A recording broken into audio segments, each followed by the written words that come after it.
In today's video, I'm going to teach you how to delete your Shopify store using a straightforward method. Whether you're moving on to a new project or just taking a break, closing your Shopify store is a process that can be completed in a few simple steps. Let's guide you through it to ensure everything goes smoothly.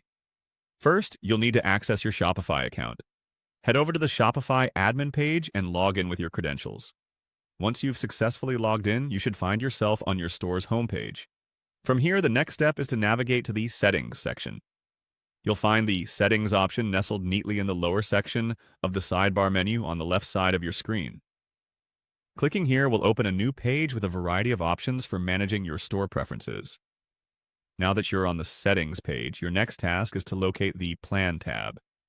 This is an important step as it contains the essential options for controlling your subscription and store management. Click on Plan to proceed to the next page. Here on the Plan page, you'll see details of your current subscription and options for managing it. Look for the option that says Cancel Plan. This option will allow you to close your store, so go ahead and click it. Before you proceed, Shopify will likely prompt you to confirm your choice to cancel the plan, as this is a significant action. It's worth noting that canceling your plan is basically the Shopify terminology for closing your store.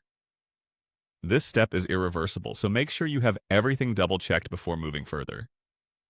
Shopify may also ask for a reason for your decision to better understand user needs for future business improvements. Once you confirm, your store will be closed and your subscription effectively canceled. Something to remember here is that you won't be billed again, but if there are payments outstanding or if you've prepaid your subscription, you won't receive a refund for unused time if you shut down before the billing cycle ends. And there you have it. You've successfully followed all the steps needed to delete your Shopify store. Keep in mind that while your store is no longer active, you can still log into your Shopify account for limited functionality. You can, however, revive it within 30 days if you change your mind. That's it for today's video. If you have any questions or need further help, feel free to leave a comment below. We hope you found this guide helpful and wish you the best with your new endeavors or any other projects you have in mind. Remember to subscribe and stay tuned for more helpful guides and tips on managing your online business.